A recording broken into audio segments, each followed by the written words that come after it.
Hello viewers, আসসালামু আলাইকুম। সকলকে আমার চ্যানেলে স্বাগত জানাই। চলে আসলাম নতুন একটি ভিডিও নিয়ে।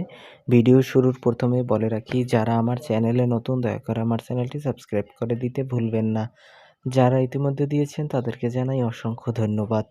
আজকে ভিডিওর বিষয় হচ্ছে, দেখেন আমি আগেই থাম্বনেইল ব্যবহার করেছি, কিন্তু প্রাথমিক প্রধান শিক্ষক নিয়োগ পরীক্ষার্থীদের জন্য সুসংবাদ। কেন সুসংবাদ বলছি? এর কারণ হচ্ছে, আপনার এই পরীক্ষাটা হওয়ার কথা ছিল হচ্ছে এপ্রিল মাসে। তো এপ্রিল মাসেও কিন্তু আর পরীক্ষাটা হচ্ছে না বা হওয়া সম্ভাবনা।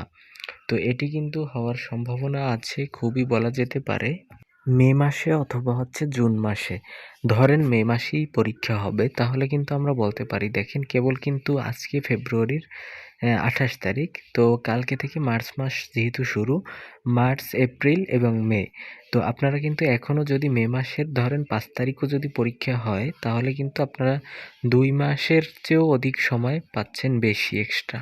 তো চাইলে কিন্তু ২ মাসের ভিতরও অনেকেই কিন্তু আপনার প্রিপারেশন নিতে পারে নতুনভাবে, যারা নতুন আছেন চাকরির ক্ষেত্রে বা চাকুরির বাজারে যারা নতুন আছেন, তারা কিন্তু চাইলে এই ২ মাসেও অনেকে প্রিপারেশন নিয়ে ফেলতে পারেন। যদি চেষ্টা থাকে, তাহলে কিন্তু যদি দৈনিক ১০ ঘন্টা করেও পড়েন, তাহলে কিন্তু অনেকটাই আপনারা এগিয়ে যেতে পারবেন। তো এজন্যই এটা সুসংবাদ হিসেবে আপনাদেরকে বলা হয়েছে। আর আরেকটি সুসংবাদ হচ্ছে, যদি ধরেন এর ভিতরে যদি আরও কোনো প্রতিষ্ঠানে যদি সিট আপনার আসন শূন্য থাকে, তাহলে ওটাও কাউন্ট করা হবে। তো এটাও আপনাদের জন্য সুসংবাদ হতে পারে। তো আপনারা কিভাবে কি পড়বেন? যারা নতুন আছেন তাদেরকে বলে রাখি, আপনারা কিন্তু আগে বিসিএসের আপনার প্রশ্ন ব্যাংকটা ধরে আপনার ১০ম বিসিএস থেকে একেবারে ৫০তম বিসিএস পর্যন্ত আগে পড়ে ফেলবেন। এরপরে হচ্ছে নিবন্ধনটা পড়ে ফেলবেন। ব্যাখ্যাসহ পড়তে হবে। আপনি যদি যা প্রশ্ন আসছে এতটুকুই যদি পড়েন তাহলে হবে না, এটা ব্যাখ্যাসহ পড়তে হবে। অনেকে এমনও প্রশ্ন করছেন, যারা লিখিত পরীক্ষা দিয়ে থাকেন তাদের ক্ষেত্রেও অনেকে কিন্তু এমন প্রশ্ন করছেন যে, লিখিত পরীক্ষা দিলে কি আমি এই বইগুলো পড়তে পারবো? হ্যাঁ, অবশ্যই পড়তে পারবেন। লিখিত পরীক্ষার ক্ষেত্রে কিন্তু শুধুমাত্র আপনি ৪টা অপশন পাবেন না। আর কিন্তু আপনার সন্ধি বিচ্ছেদ বলেন এবং অন্যান্য যা বলেন আপনার ওইভাবেই কিন্তু আসে। তো এখন বলি, এরপরে হচ্ছে আপনি যখন নিবন্ধন এবং বিসিএস এর প্রশ্ন ব্যাংকটা সলভ করবেন, এরপরে হচ্ছে আপনি সাবজেক্ট ওয়াইজ আপনি বই ধরবেন।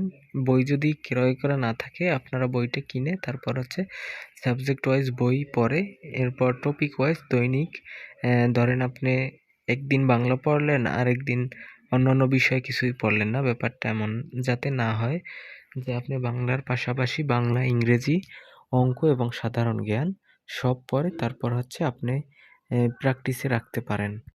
অবশ্য প্র্যাকটিসের কোনো বিকল্প নেই। তো সুতরাং আপনাদের কিন্তু এই পড়াশোনার অধিক প্র্যাকটিস থাকতে হবে। বিশেষ করে ম্যাথগুলো যখন আপনারা করেন, তখন কিন্তু কিছুদিন পর অনেক কিছুই আবার অনেকে শর্টকাট টেকনিকে মনে রাখেন, কিন্তু কিছুদিন পর কিন্তু আবার ভুলে যান। এগুলো কিন্তু বারবার রিভিশনে রাখতে হবে। তো কমপক্ষে কিন্তু বিসিএসের যে প্রশ্ন ব্যাংকটা আছে, এটা কিন্তু ২ বার কিংবা ৩ বার রিভিশনে অবশ্যই আপনার রাখতে হবে। তা না হলে কিন্তু আবার পিছনের জিনিসগুলো আপনারা ভুলে যাবেন।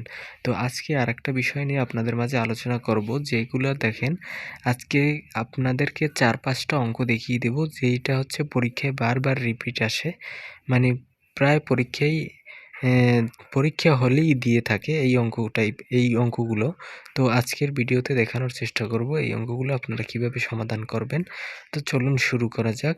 যদি আমি অঙ্কটিতে চলে যাই, তাহলে এখানে দেখেন, এখানে বলা হয়েছে ১ হতে ১০০ পর্যন্ত সংখ্যাগুলো সমূহের, মানে সংখ্যা সমূহের যোগফল কত?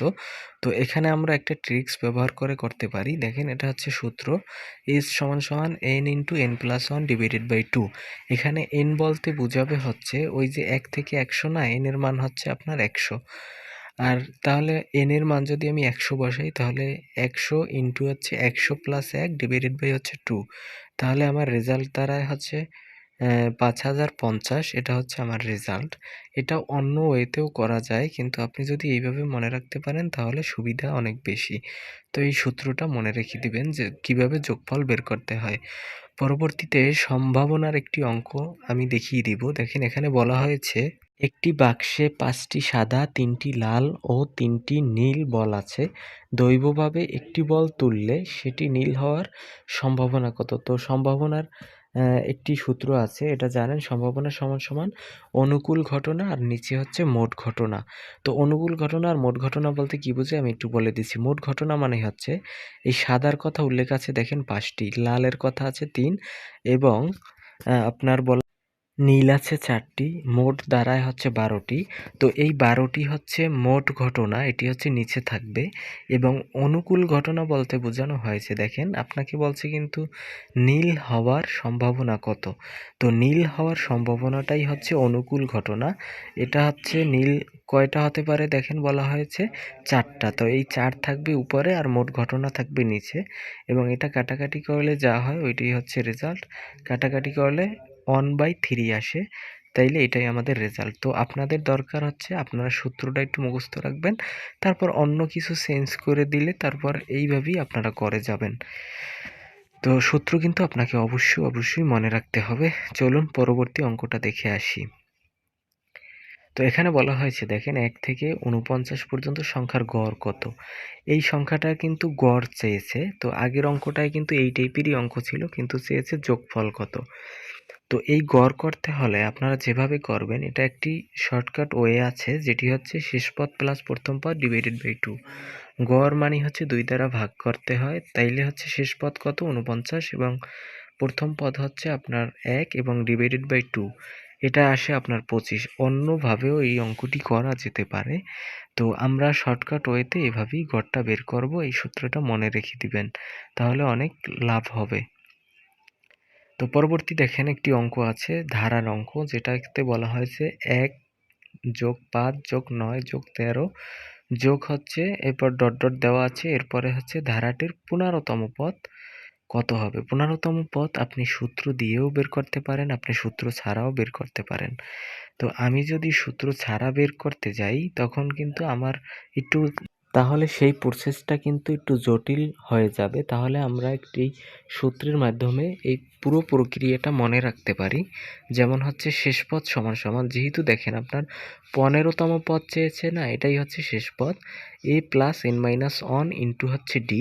এ হচ্ছে আপনার a মানে হচ্ছে প্রথম পদ, যার ভ্যালু হচ্ছে 1 এবং এখানে বলা হয়েছে দেখেন n এর মান যত পদ চাইবে আপনার কাছে ওইটাই হচ্ছে n এর মান।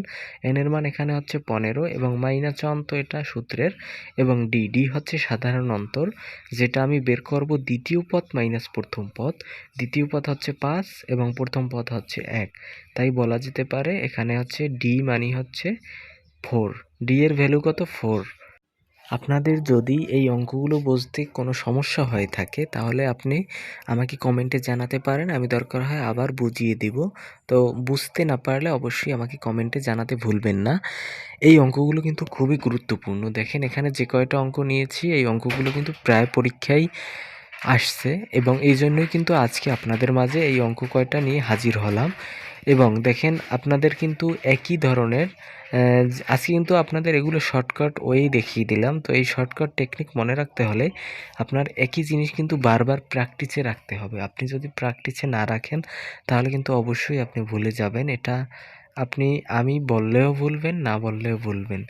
মানে আপনি একটু খেয়াল করে দেখবেন যে আপনি ১ মাস আগে যা করছেন, আপনি ১ মাস পরে যদি ওই জিনিসটাই করতে যান তখন কিন্তু আপনি ভুলে যাবেন, এটাই স্বাভাবিক। তাহলে আপনারা কি করবেন, এই সূত্রগুলো একটি খাতায় নোট করে এরপরে হচ্ছে বারবার যখন রিভিশন দিতে থাকবেন তখন কিন্তু আপনাদের মাথায় এমনিতেই ক্যাচ করবে।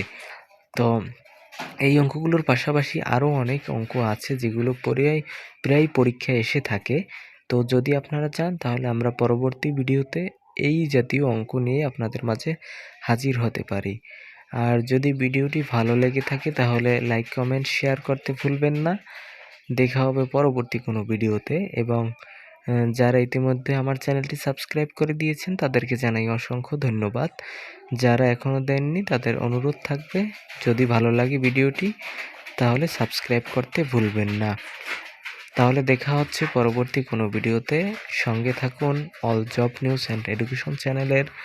তো আপনাদের সকলের সুস্বাস্থ্য কামনা করে আজকের মতো বিদায় নিচ্ছি এখানেই। ধন্যবাদ সকলকে। আল্লাহ হাফেজ।